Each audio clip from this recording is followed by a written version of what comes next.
Hey everybody, I am so excited to be bringing you this review. Biomorph is a game I have been anticipating for a long while.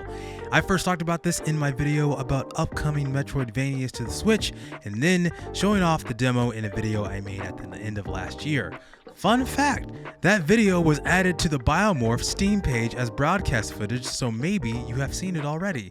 The fine folks at Lucid Dream Studio were kind enough to provide me with a key so I could get this review out at the time of release. This game is so much fun to play, and there are a lot of mechanics that make it stand out. Excited to share my thoughts, and of course, no spoilers because I do not want to ruin the experience for you. Let's get into it. In Biomorph, you must use your skills to explore a vast, varied world, solve puzzles and platforming challenges, fight deadly monsters, and take their shapes to use their powers. But beware, every conquered creature can come back with new and even more threatening powers. You will level up your character Harlow as you fight through the vast areas around the city, collecting new abilities, mementos, and blueprints. The journey will reveal surprising and alarming truths about our hero's own origins.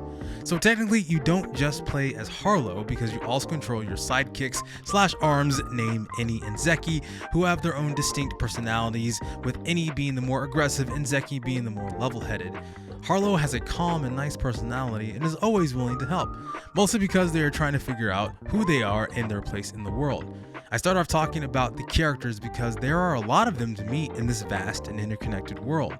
You'll never know who you will come across as you freely explore, but once you do meet them, you'll be able to talk to them in the hub town of Blightmoor. You'll get the opportunity to rebuild the town by finding blueprints to build shops and completing side quests from the people you meet.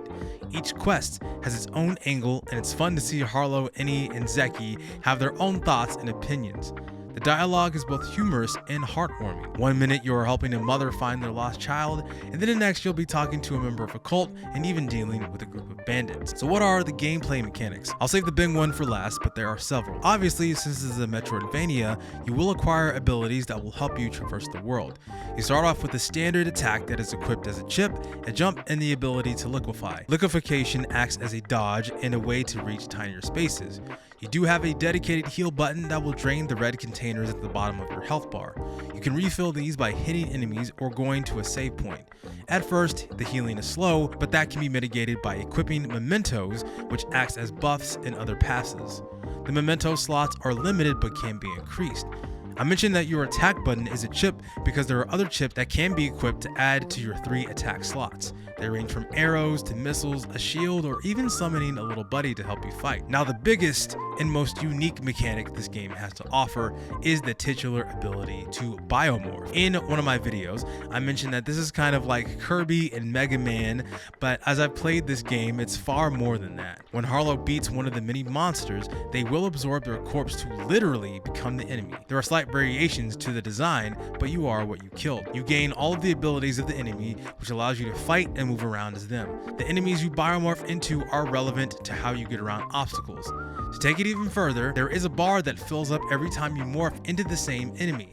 Once that bar is filled up, you will then unlock that creature to morph into them at any time. Now, there are only 3 slots available for them, but they can be swapped at a save point. To keep it going even further, the more you keep finding said enemy to morph into, you will still increase stats like attack, defense, and even the number of charges it has on the attacks. What I mean to say is that when you morph into a monster previously unlocked, their attacks are limited, but what is interesting is that when you morph into one in the wild, their attacks are unlimited. It makes sense as you lose your biomorph state as you move from one section of the map to the next. The last thing I'll say about morphing is that when you return to the previous part of the map, the enemy you morph into will be more aggressive next time, so be careful when and where you biomorph. I could probably go on and on about biomorphing in general, but I think this is a great mechanic that you should definitely discover for yourself and figure out what is best for you. And like I mentioned, all chips, morphs, and mementos can be swapped at save points called safes. You can upgrade safes to fast travel as well, but they are limited. I made the mistake of using too many early on and I had to backtrack, but it is fun to traverse the world, at least most of the time. And as you can tell, there is so much variety and customization to be found in this game, and I love it. Depending on what monster you keep to morph into later, it can be very helpful for solving puzzles. There is one that allows you to travel across spikes, and it's actually the one I use the most, and it is very helpful for me.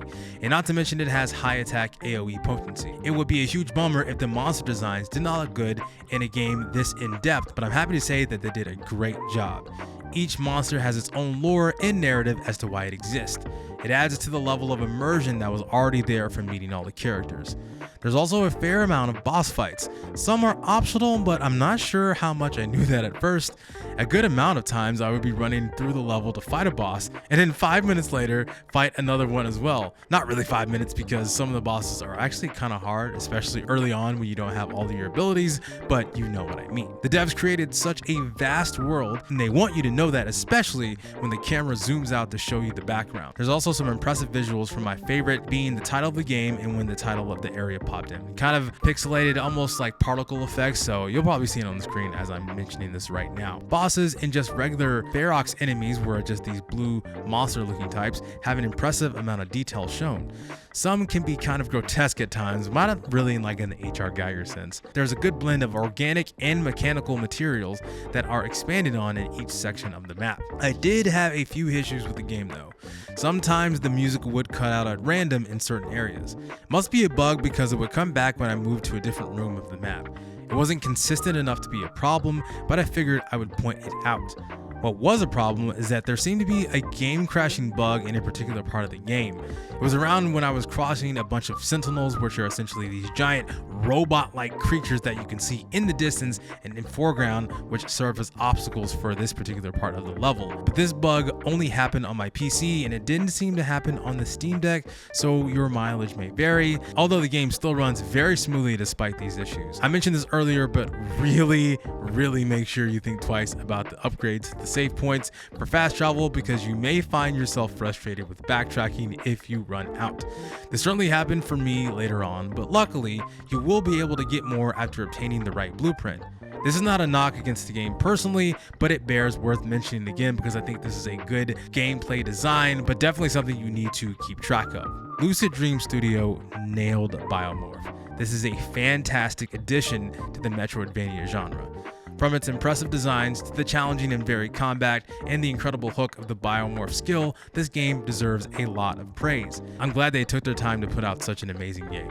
They've also been very kind to me, and I really appreciate the support they have shown to this channel. I'm sure gonna keep playing this and maybe try to complete it at 100%, and I might do more content on this game because it is so dang fun and I can't put it down. I've been playing this as much as I can between my PC and the Steam Deck. I'm putting in hours, I'm putting in work, man. It's really fun.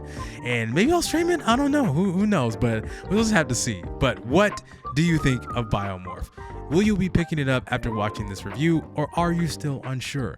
There is a demo to get your feet wet, by the way. I would love to know your thoughts in the comments if you do decide to pick it up or not, or let me know what you thought about this video in general, and be sure to like, share, and subscribe to the channel for more indie game reviews, LPs, and more. Thank you so much for watching. My name is Chike, and I will see you next time.